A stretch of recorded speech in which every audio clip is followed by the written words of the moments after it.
Assalamualaikum warahmatullahi wabarakatuh. Hari ini kita melanjutkan pembelajaran 1 untuk bagian 2, subtema 2, tema 4. Kita mulai dari halaman 55.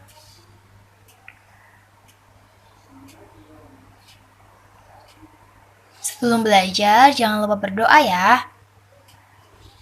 Siapkan buku paket kalian. Baiklah, kita mulai. Aku cukup sedih melihat sekarang ini banyak yang menangkap ikan dengan pukat harimau dan bahan peledak. Pukat harimau adalah jaring sangat besar yang dapat menjaring semua makhluk hidup laut. Nah, di sini ada gambarnya ya. Nelayan yang sedang mencari ikan atau menangkap ikan dengan bom ikan dan pukat harimau ya, seperti itu.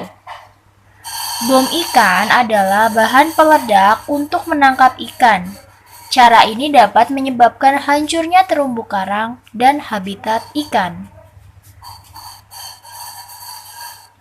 Apakah kamu setuju dengan pengambilan ikan dengan cara di atas? Jelaskan. Apakah akibat buruk yang akan terjadi jika pengambilan ikan menggunakan cara di atas? Nah, silakan jawab di kolom yang tersedia.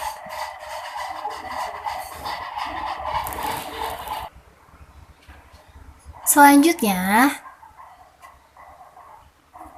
ayo mengamati. Tahukah kamu bagaimana ikan bisa kita makan? Amati gambar di samping. Hasil tangkapan ikan dijual ke pedagang ikan di pelelangan ikan. Dari tempat pelelangan itulah ikan dikirim ke pasar-pasar untuk dijual ke penjual ikan atau langsung ke konsumen. Penjual ikan dan konsumen wajib menjaga kebersihan pangan dengan cara mencuci ikan hingga bersih. Nah, lihat di sini. Nah, asalnya dari nelayan mencari ikan, dijual ke pelelangan ikan. Nah, dari tempat pelelangan ikan, ikan dikirim ke pasar-pasar untuk dijual ke penjual ikan atau langsung ke konsumen. Nah, dalam kegiatan ekonomi ini, jenis kegiatan ekonominya adalah perdagangan ya. Nah, jenis barang yang diperjualbelikan di sini apa? Ikan. Ya. Nah, jenis pekerjaan yang terlibat pada kegiatan ini adalah apa saja? Ada nelayan, kemudian ada pedagang ikan, terus ada lagi tukang angkutnya, kemudian ada penjual ikan. Nah, dalam kegiatan ekonomi perdagangan ini terdapat 4 jenis pekerjaan ya. Nah, hasil dari setiap pekerjaan itu apa saja?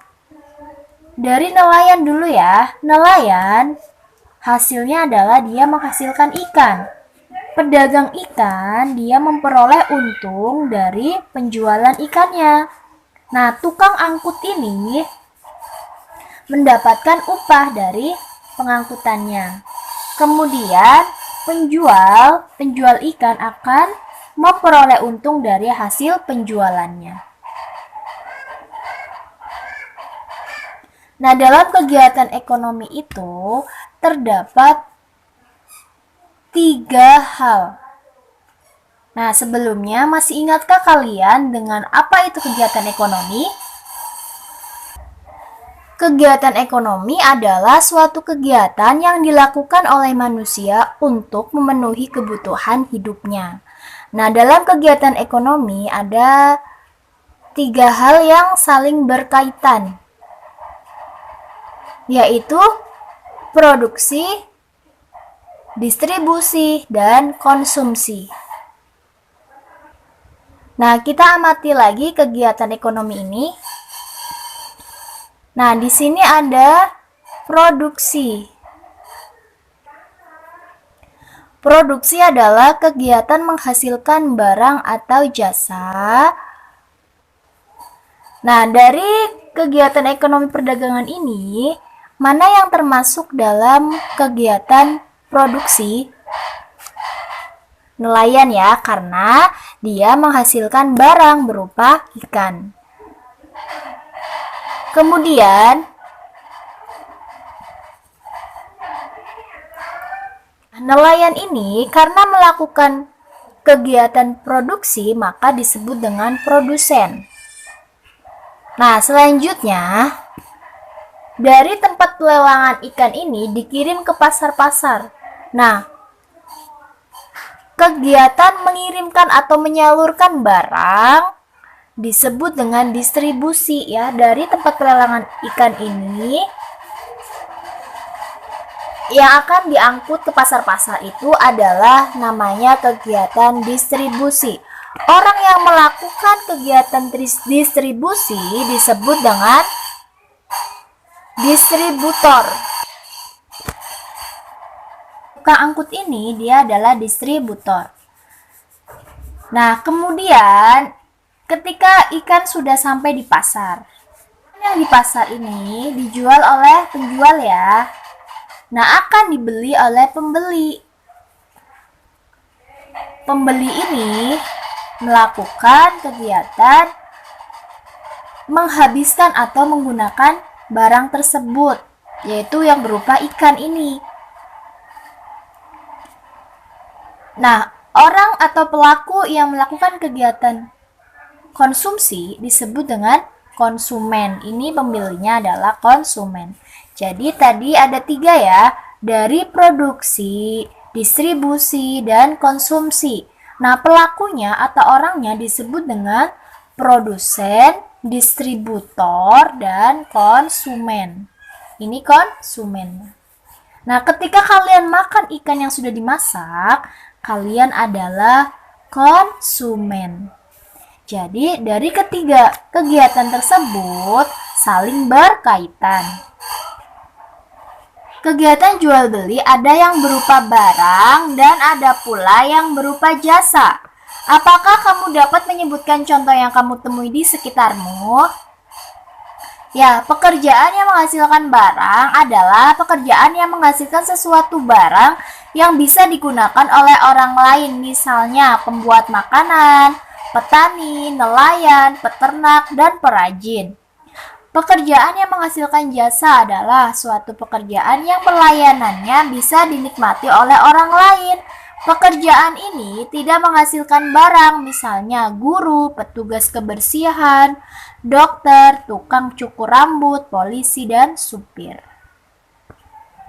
Nah, jadi pekerjaan itu ada yang menghasilkan barang dan juga ada yang menghasilkan jasa. Kalau barang itu bisa dilihat, tapi kalau jasa tidak bisa dilihat tapi bisa dirasakan. Maksudnya seperti apa? Misalnya dari supir.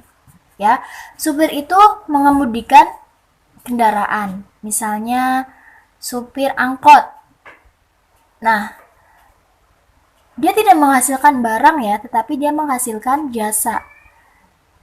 Kalian naik angkutan umum, dibawa oleh supir, kemudian sampai ke tempat tujuan. Apa yang kalian rasakan? Ya, kalian bisa sampai ke tempat tujuan ya. Nah, itu namanya jasa. Nah, berdasarkan kegiatan di atas, kamu bisa menuliskan tentang kegiatan ekonomi yang terjadi di sekitarmu. Nah, tulisanmu harus memuat yang pertama jenis kegiatan ekonominya apa, lapangan pekerjaannya apa, hasil dari setiap pekerjaannya apa, dan penyebaran barangnya itu bagaimana. Kalian bisa ceritakan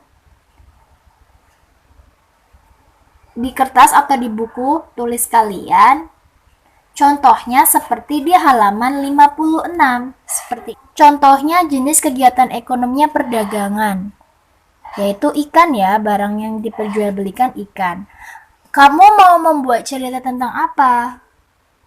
Kegiatan ekonomi yang terjadi di sekitar kalian itu apa? Gitu ya. Jadi diceritakan, cerita kalian harus memuat ini. Di dalamnya itu ada kegiatan produksi, distribusi, dan konsumsi.